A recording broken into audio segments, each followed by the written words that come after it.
Today on the podcast, I'm interviewing Melody McCloskey, who is the CEO and co-founder of StyleSeat. And I was really excited about this interview because I knew StyleSeat when StyleSeat was in its infancy, when it was in its very beginning, getting its first investors. It was basically just an idea. And now StyleSeat has generated over $12 billion in revenue for the stylists that use StyleSeat.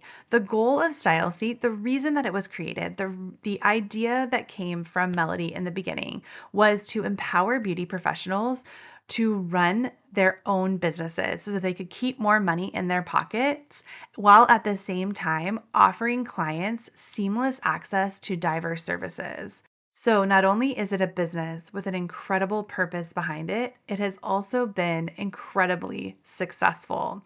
I'm so excited for you to hear how that success happened and how it almost didn't happen. So, let's get started with Melody. Welcome to Color Outside the Lines. I'm Krista, and this podcast is for you if you are ready to step out of society's narrative and build a life that is completely aligned to who you are and what you are meant to be doing, and feel safe doing so. Together, we rewrite old programming and create our own stories that guide us toward our most authentic selves. You being you is what the world needs most right now. Let's get started. Hi, Melody. Welcome to Color Outside the Lines. Hi, thank you for having me. I'm excited to be here. Me too. I've been really excited to talk with you. I know I told you right before we hopped on here that I personally found out about StyleSeat because I used to work for another startup that was working with StyleSeat back in the day when you guys were starting out. And it's kind of exciting to see your success now. Thank you. I know that was crazy. That was a bit of a crazy story, and it feels like a million years ago, but always love that. I love when like worlds collide. Yeah, me too. It's pretty fun. It's like meant to be. So I listened to another interview that you did, and I was really fascinated by it because you were talking about when you came up with the idea for StyleSeat. Mhm. And StyleSeat has just become this incredible thing now. But at the time, you said that there was like a 2-year period where you had the idea, but you were maybe afraid to talk, like afraid to go for it, afraid to move towards it, Yeah. weren't sure about it. Can you tell us a little bit about that? Yeah, I mean, I was absolutely unqualified to start my company. So we'll start there, right? Yeah. I'd worked at startups before. I had done various jobs in marketing, in product, but I definitely wasn't qualified to start and run a business.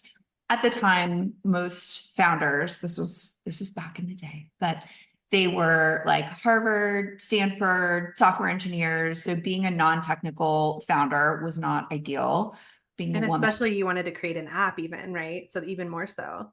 absolutely. And 99.99999% of founders were men, right? Which is not Mhm. as much the case anymore, but it felt like it was not an option for me. And so I was so passionate about it. I was obsessed. It would be like the thing before I was falling asleep. I'd think about how it would work, who the customer would be, different features for the app, different ways to market. And it was the most joyful, thoughts. Like it was the most joyful for me to think about how this could become a thing. But every time I would think about how excited I was and the possibilities, it would be Mhm. countered with a thought that was equally as strong about how I couldn't do it.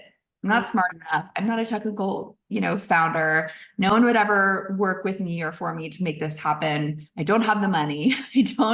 No one would invest in me. And so it was like excitement, and then just the feeling of defeat and self-doubt.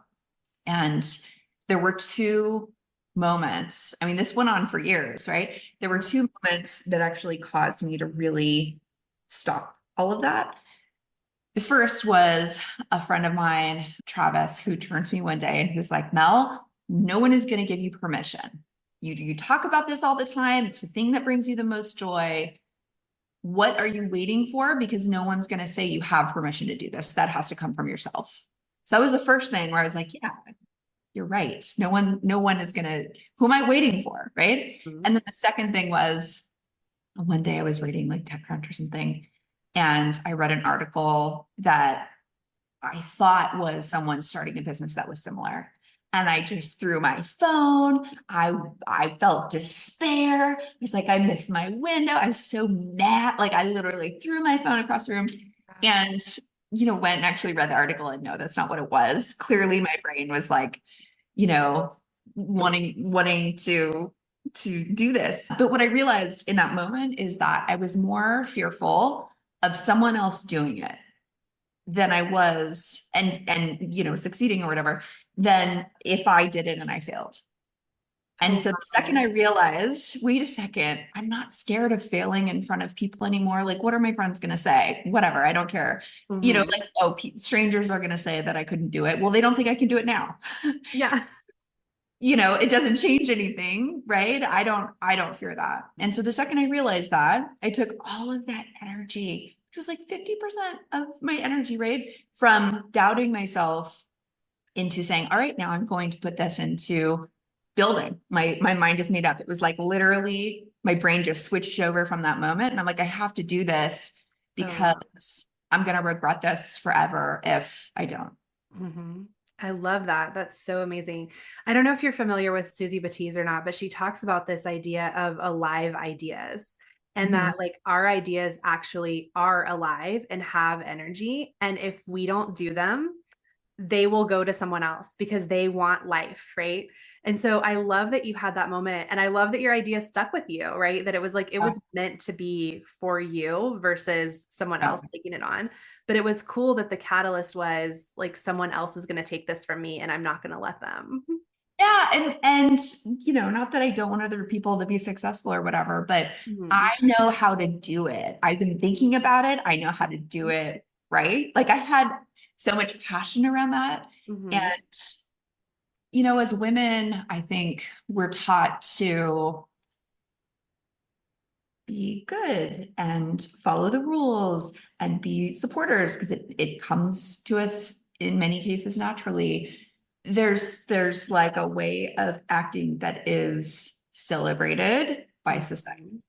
and boys are taught, you know, run out there, scrape your knee, do what you want to do, communicate. Like what, for better or for worse, that is historically how it's been. That's definitely changing now. But, it's something to consider. I think that there's a lot of us that have been conditioned to doubt ourselves, not believe in ourselves. And this is certainly true for men too. Like this is, I'm making gross generalizations, but Yeah. there is no one that is ever going to give you permission. We have one life Mhm. and spend it having fun and doing crazy stuff. And if you fall in your face, you know, it's fine. Get back up and do it again. Yeah. It's not the And end of the world. there's such a level of that too, though, where it's almost like, and this is what I see with a lot of my clients is they need to be perfect before they start. And Yeah. so it's like, I need to Oh, have I it felt that. all figured out. I need to have like, I need to know everything because I need to present this face to the world that Yes. is, and maybe that does go back to the way women have been taught to present themselves to the world, right? But it's like, I need to have the perfect brand and the perfect this and the perfect this, and then I can start, right? Yes. And Yes. so how did you overcome that and just go for it? Well, for me, it was so when I started the company, we were around for a year and a half before we raised any capital. Amazing. And when I tell you I had no money when I started this company, I had no money. I put everything on credit cards. Like I just Wow. Were didn't. you dying? Like, oh, Yes. what's gonna And happen? so for me, it got to a point where I was like, financially, this is not a viable thing for me to do this for any longer, right? Like I Yeah. need more capital for us to get where we want to be. And that was really the catalyst for me to go out there and do it. And I definitely thought, I'm going to wait until the company is bigger. We have bigger numbers to show. I'll be able to raise at a higher valuation. Like Mhm. investors will see this, they'll see that we're further along. And so some risk is mitigated. Like they'll be impressed with what we've done with very little resources. And I don't think that was the case. I think I saw men, and I look, this is what it is, like 1.7% of funding goes to women out of the 100%, right? So That it's stomach, just, that number makes my stomach like sick it's because yeah, wild. I've been And in that world. it is not improved in the last 10, 15 years. so it was definitely dynamic, but I would see people pitch with just a pitch deck and raise millions of dollars to go do their idea. And I was out here with a working product that was doing hundreds of thousands of dollars in appointments across the platform on a monthly basis. And what I realized is a couple of things. One is in the beginning, it's not about perfection. It's about having conviction, having a thoughtful plan, having a fantastic story, and having conviction. Because the people that are going to work with you, it could be your first team members, it could be your first customers. They're going to work with you because of you specifically, and the vision that you paint and the story that you tell. They want to get on board with that story. That has nothing to do with perfection. And it's almost, I think, people appreciate the messiness. And if you're like, hey, it's messy, my brand isn't where we want it to be, but here's what we're going to be, and like we're starting here, and please come with us on the journey. People appreciate that. They like those visions. They like aligning themselves with people that have similar, alignment of interest or vision, et cetera. So I think there's I think people will cut you a break and they appreciate it, especially if there's a lot of passion there and a vision.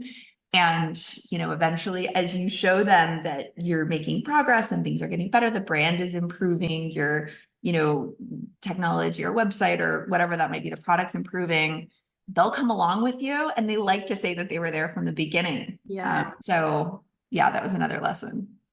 I love that. And, it's such a good reminder that they're people too, right? Yeah. And at the end of the day, like they became investors because they wanted to invest in things that were going to change the world, right? It's not because when you get down to people's actual whys, right? Yeah, of course they want to make money and they want to, build these fortunes and like whatever. But at the end of the day, like, wouldn't they love to do it with an incredible story behind it, right? So I love Definitely. that you discovered that.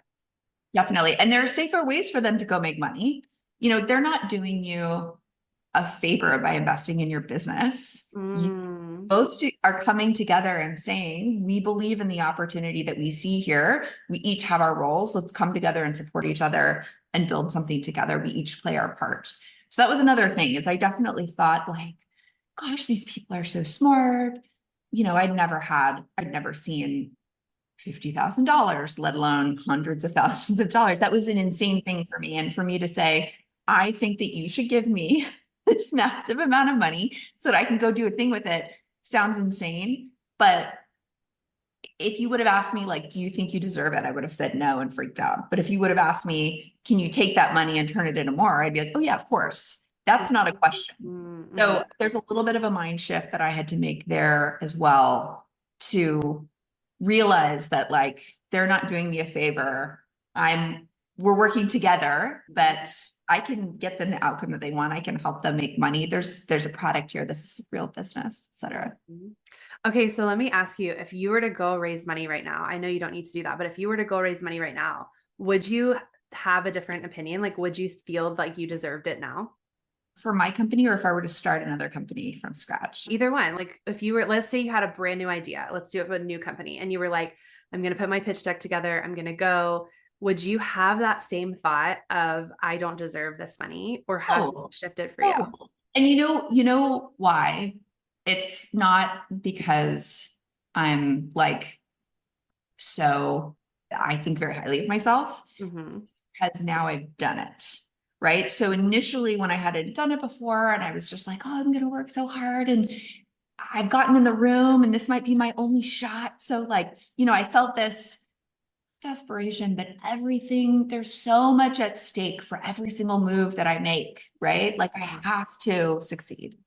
Now I've done it. I've done the hard work. The company has almost died 15 times. We've come out of it. Gosh. I have, seriously, this is true for literally every single business. Absolutely. Founders that have started 10 companies before, founders that have started billion-dollar companies before, their next company will almost die 10 times. That is the reality for everybody. It's the nature of startups. Like, you're slowly going out of business until you raise more money, and then you have more money, and then you're going out of business, hopefully more slowly. But because I've done it, I'm like battle hardened.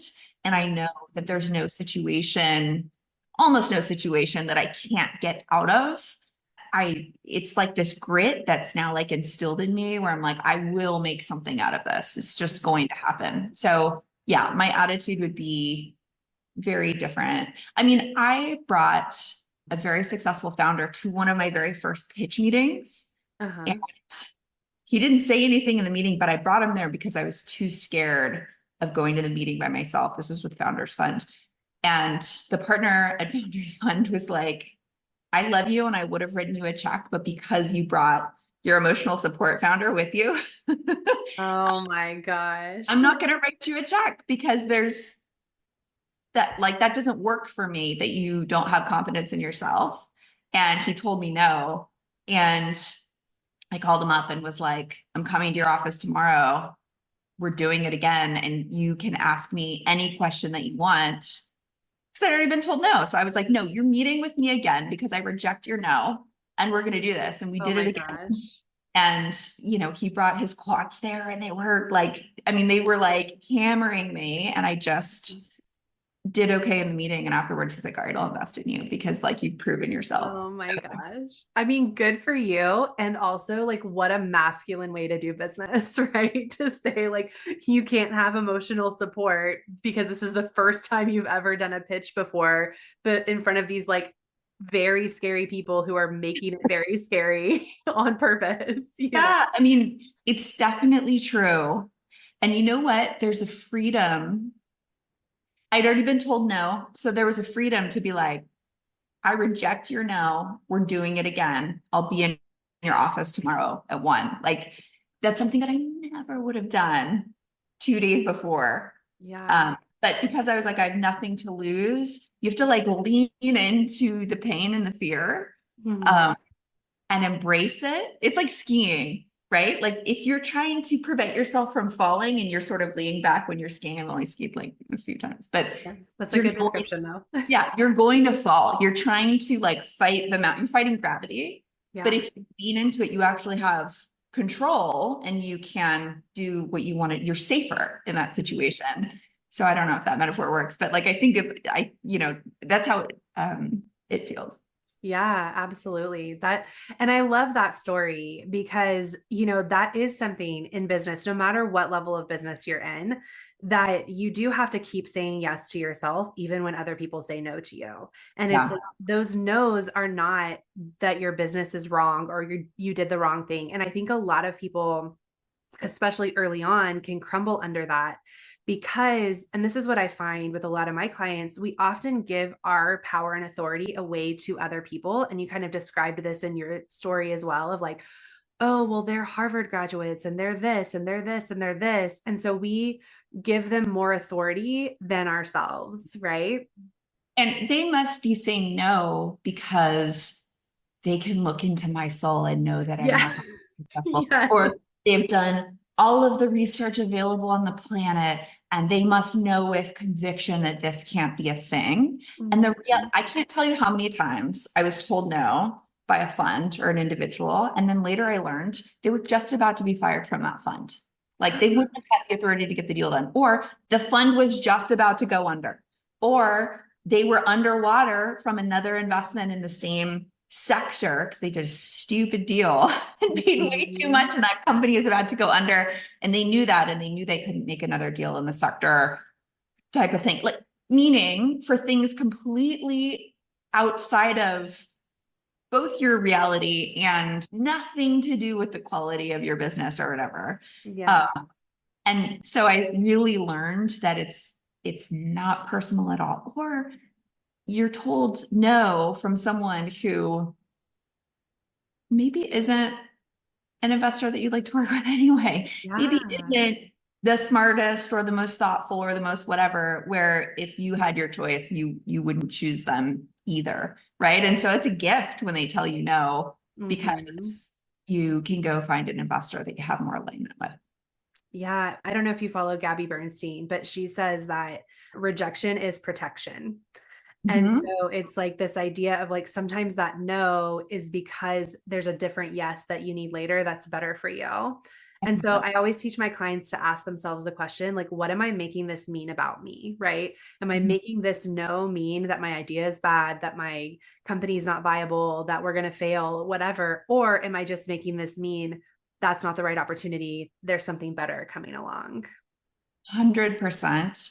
And if you have to fight for something so hard, if you have to fight to get an investor on board, are they going to be a really supportive, great investor for you? If you had to like really like do the extra triple sales process with them, are they Mhm. going to be the one that when things go sideways, which they 100% will, are they going to be the one that's there supporting you, believing in you because you have that alignment? Like they're going to be the first ones to jump.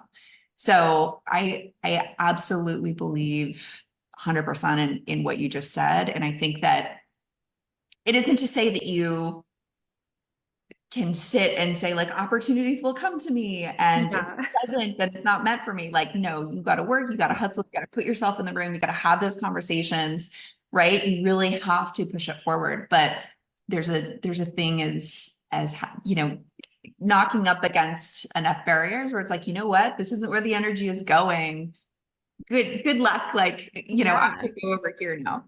Yeah, absolutely. Yeah, we talk about that a lot too on the podcast of like following your gut instinct. And if your gut is telling you no for any reason, like your intuition is telling you something for a reason, right? And so if Yes. it's saying no, now there, I do have like a caveat with that because sometimes people are like you in that 2 years could have told yourself, like, oh, well, my intuition is telling me not to follow this dream. That's probably not your intuition, right? Those are your limiting beliefs and your fears and imposter syndrome and scarcity mindset and all those things, right? But following that intuition of like, this is not the right thing for me is hard sometimes because we do think it is like, this might be the only opportunity I ever get, right?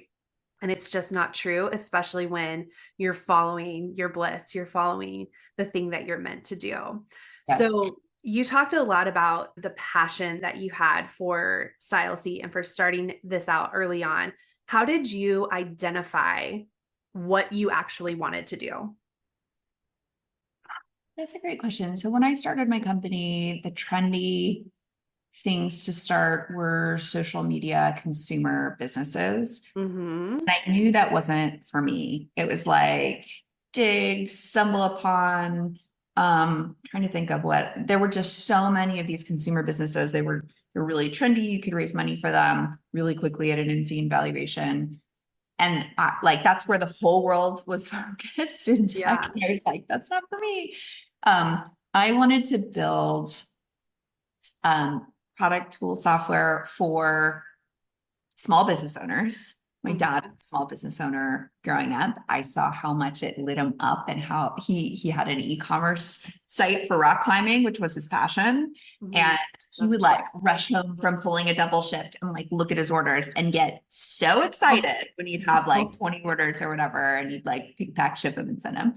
Oh, that's so fun. Yeah, and he like didn't go to school for it and didn't really know what he was doing. He was figuring it out as he went. And I remember thinking, you know, if he had like a little bit of guidance, I think he could turn this into something pretty big, Mhm. right? I think he would get more fulfillment. I think he could grow it and drive more impact. So I think that had always stuck with me. And so I wanted to help small businesses and I wanted to do it for like a customer segment that I cared about. So Mm. what I loved about beauty and wellness is it's a huge industry. Kind of look at the TAMs of all the industries. I'm like, right, this is really huge. And it's mostly women and they're artists and creatives, and they don't have as much experience in the running the business part. And I thought connecting those two worlds to help them be more financially successful doing what they love would be like fun and fulfilling. Mhm. And has it been? Oh my gosh, yes, totally. Because the impact that we've driven is huge. You know, we've powered $12.5 billion in business revenue across our platform. We've put $500 million of revenue into their pockets that they would not have earned otherwise, just with Wow. two of our features, which is insane. It is So, insane. yeah, it's been really fun to do that for small business owners, mostly women, mostly people of color. 66% of our community are underrepresented minorities, which I love because there's a lot of technology companies that are out there commoditizing small businesses, putting them out of business, squeezing margins. And we're doing the opposite. We're helping them be more financially successful, doing what they love, differentiating themselves in the market, et cetera. So yes, that like vision hasn't changed. And I have to say, it's so hard. It's so hard to run a company. It is emotionally, physically taxing. It is a 7-day-a-week job, et cetera.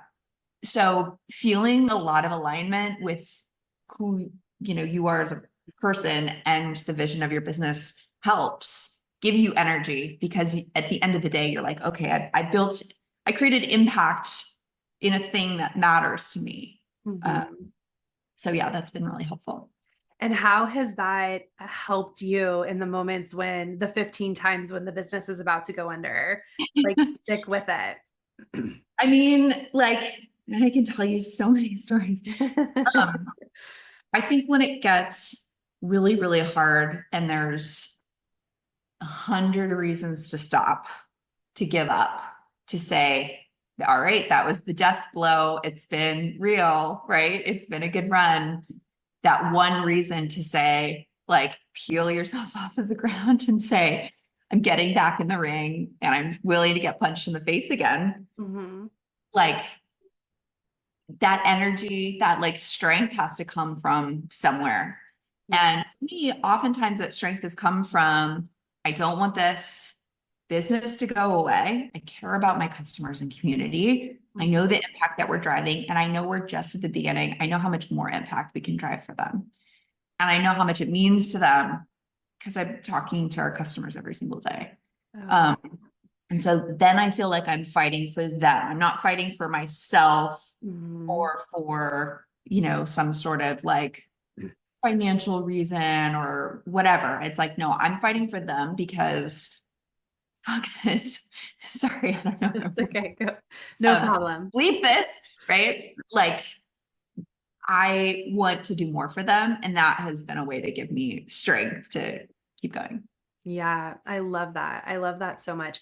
And it's so true that like oftentimes I think that we, or at least the women that I work with, they want to move into something that's like their own business or a passion project or things like that, because they have this idea of like, oh, well, I could have financial independence or I could make more money. And so it's interesting to walk with them through that path to get to, it's not about the money. Like it seems like it is about the money. It seems like, oh yeah, I want to make, I want to replace my salary at my job, or I want to, whatever it is, make this kind of impact with financially for my family. And in reality, at the end of the day, it's something even deeper than that, because like you said, even those investors, they could make money a different way, but they're investing in small businesses, right? They could make money faster a different way, right?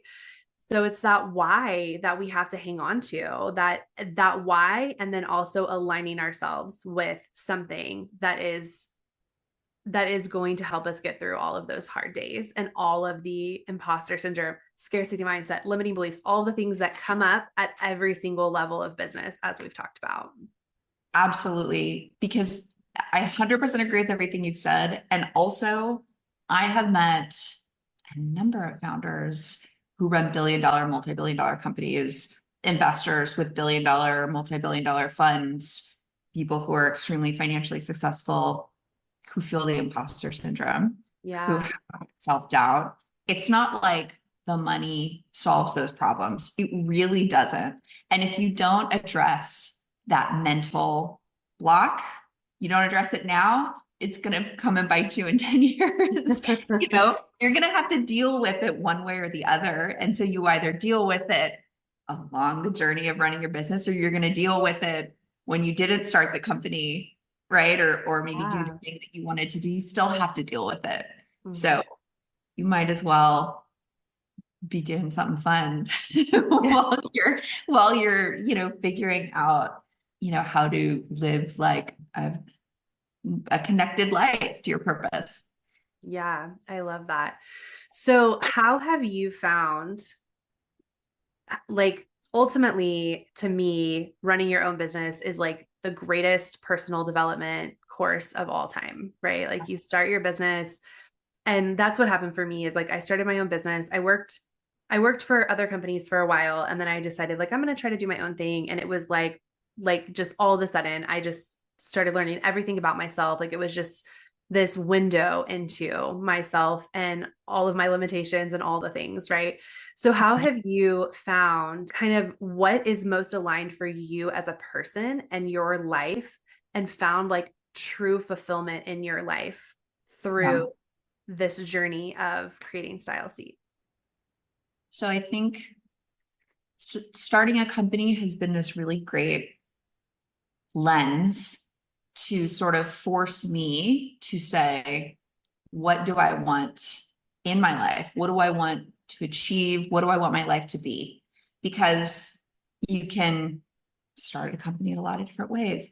You definitely can't just sort of go down a path and see where you end up. You have to be very thoughtful and deliberate about where you want that business to end up and how you as an operator show up, right? So what that means is you have to be intentional about, where do I want this business to be? Where are we running? And you're always course correcting, analyzing, do we still want to go in that direction? Okay, now something's happened. The current has shifted. The wind has shifted. Now we got to go more to the right in order to end up at the same point. Or do we want to go to a different point? That analysis and always sort of looking at your North Star is a great way to ensure as much as possible that you end up where you want to be versus just somewhere. Mhm. Also, I think it causes you, starting a company causes you to be very self-reflective, Yes. because you have to be very honest with yourself about what you're good at and what you're not good at. Yeah. You gotta hire for those gaps. You got to hire for where you don't want to spend time. So you got to know where you like spending time versus not. Mhm. Um, and I think if you're trying to be a leader in a way that isn't aligned with who you actually are, your team will Mhm. completely see through it. And so there's this constant set of self-reflections. And why do I show up this way? Why do I react this way? Why am I not good at this thing that I want to be good at? Should I keep going, or should I maybe hire someone fantastic to do that? And then I should go in this other direction. Yeah. Those types of like self-reflection and adjustment are not only a way to optimize performance, but a way to optimize for happiness. And I love I took that. this test called Insights Discovery. I'm obsessed with personality tests. There's better ones, there's worse ones. I think Do that you know there's what your Enneagram number is? Because that's my favorite. no, I can't remember. Okay, well, I'll send you a test. Don't worry. Okay. I do the color wheel one. I love it. Oh, And yeah. I've taken it like every 5 years, and it Oh, changes because it also shows you how you are naturally versus how you show up at work. And when I that's first started cool. it in the beginning years, they were totally different. And it was like, I'm stretching my energy and I'm pushing to show up a certain way for what the company needs me to be. Mm-hmm. When I go home, this is how I am. And Mm-hmm. it's like over the last several years, they've actually started to align to be exactly the same, which means I'm showing up more the way I actually am. And I'm doing and spending my time on things that I'm good at and that I love and that give me energy, and less of things that don't. I love that. And it's just been so helpful to be thoughtful about it because it comes from a lot of hard work. It doesn't like naturally happen. But Yep. I think that that's how you find happiness in life, is observing and, you know, trying to show up in the best possible way that aligns both with your goals and with your joy. Mm-hmm. I love that. It's almost like collecting data on yourself. And Mhm. one of my earlier episodes, we talked about committing to curiosity. And that's one of the things that I love to, that's one of the biggest lessons I've learned too, is like, instead of like getting angry about something or getting shameful or like feeling like you're doing it wrong, like you could have gone in the opposite direction, right? You could have Yeah. changed who you were to Yeah. be that person at home too, like the person you were trying to show up as at work. You could Yeah. have shifted, right? And like gone further and further away from yourself, but instead you shifted to be more and more and more and more your authentic self, which has benefited the company, obviously, right? Like you guys have been doing so well. And as you become more and more your authentic self, the person that was meant to create this idea, bring this idea to being, right? Then that benefits the company even more. But it can go the opposite way. And so I love the idea of just getting super curious and like, let's just look at the data. Like, let's just look Yeah. at the data and see what's happening here. It's not good. It's not bad. It just Yeah. is. And then let's decide, do we want the data to go in this direction or the data to go in this direction? That's exactly right. And to your point, being kind to yourself, Yes. being judgmental, like you just said, it is what it is. There, you have strengths and weaknesses, and maybe you want to have more strengths in this other area or whatever. Great, work on it. But for now, we gotta like being kind to yourself. There are infinite as many founders and leaders as there are people, and there is no good or bad. Mhm. It's just honesty and connection and building connection with others and building connection with purpose. I think that's really beautiful. That like being kind to yourself is something that I've worked on a lot Yeah. over the years because it's easy to beat yourself up and say, oh, I should have gotten that thing, or I should have closed that deal faster, or whatever. Mhm. But actually, life is hard and crazy, and you have to be kind to yourself, or what's the point? Yeah, what's the point of all of it, right? If you can't love yourself through it and love who you are on the other side of it, right? Then it's like, why are you doing it? There's no purpose. I love that. Yeah. Okay. So we're going to wrap things up here a little bit. Do you have one of the things I love to do with my clients is share with them thoughts that they can that become kind of mantras for them, right? That they can kind of repeat over and over again. Like one of my favorite ones that we talk about all the time is people find me randomly and are inspired to invest quickly. Yeah, it's a really fun one. So do you have any thoughts like that they could take away from this episode and kind of adopt as mantras? Okay, so I can tell you mine. It's a little weird, Okay, I'm ready. but it's very tailored to me because I like to control Okay. that I can control situations, outcomes. And if it's what I was saying before, if I just hit them harder with the harder pitch or more data or whatever, like I'll get them, whatever. So instead of every time I want to control something or an outcome, Uh-huh. instead, I take a step back and I go, I wonder what will happen. Oh, okay. I'm going in for this big pitch, or I'm trying to close this deal. I want to buy this company. I want whatever it might be. Instead of coming in and feeling the stress and really wanting to like white knuckle it and force it through and be, aggressive, it's, can't wait to do this thing. I think the potential is tremendous. I'm coming in with optimism and I wonder what will happen. And I I find love for that. me, I show up in a totally different way. I'm like at ease because the pressure's off, right? Because I'm Yes. not like trying to manipulate. It's all made up in my head. It's not, Yeah. none of it's real. I can't actually force through an outcome. But I think it really helps me to be like, hands up on the roller coaster. I wonder what's going to happen. I love that so much. And I can even imagine, going into just like a sales meeting or like even like my clients that just do one-on-one sales calls and things like that. Just Yeah. with this, it's almost an exciting energy. So my Enneagram number is 7, and the gift Mhm. of the 7 is potential. So I like see potential in everything, right?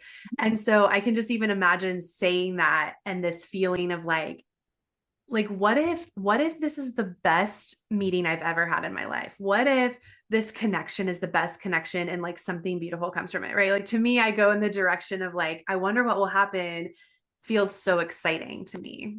There's a book called, you probably read it, called The Happiness Advantage. Uh-huh. Yeah. Which shows there's a lot of data that shows that there's actually an advantage to being happy and optimistic Hmm. in life generally, because you can be optimistic or pessimistic. You don't actually know. You're equally likely to be right or wrong in either situation. But when you're optimistic, you put positive energy out there, people like it, they respond, they want to be around you. It can be the tipping point to getting a deal done with you versus someone else. Wow. You find this creative energy to problem solve when others are, you know, buckling down on and, white knuckling it or whatever. So Hmm.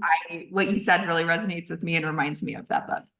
I love that. Excuse me. I love that. That's awesome. I haven't read The Happiness Advantage. I've heard of it. So I probably would love it though, based on what you just described. Yeah, it's a good audible, like, listen to it on 1.5x, knock it out. It's good. Yeah, that's awesome. Are we ever going to get a book from you about your style seat journey? Maybe I feel like I want to get out the other side, a Hmm. bit more before I write about the journey. But yeah, there's a lot of drama and crazy stories. So maybe Yeah. someday. Yeah. I bet it would be really fun to hear all of those crazy stories. We've heard some great ones today. So, Thank yeah. you. Yeah, this was fun. I really appreciate you bringing me here. Yeah, absolutely. We really appreciate having you. And I know that my listeners are going to just take so much value from this conversation. So, if they would love to connect with you further, where can they find you? I'm at Melody on Instagram. That's probably the best way to reach me because email is a little bit much. So I would say Instagram's easiest and StyleSeat is at StyleSeat on Instagram. So I also am on that account as well. Okay, awesome. So you guys go connect with Melody, like follow the Style Seat journey, use Style Seat. She's going to offer us a discount code too that I will put down in the show notes for you guys. So you can go check Style Seat out. I personally use Style Seat already. I've been using it for years. So you guys go check it out. And if you're a stylist, go sign up and use it as well. And then just continue to follow along her journey because I know I wonder what will happen next actually, because we're going to Sure. see some amazing things, I think. Well, thank you. I think this podcast is fantastic and very much appreciate being here. This was fun. Oh, thank you so much. All right, you guys, until next time, this has been Melody and Krista reminding you that you are so powerful and you have permission to color outside the lines.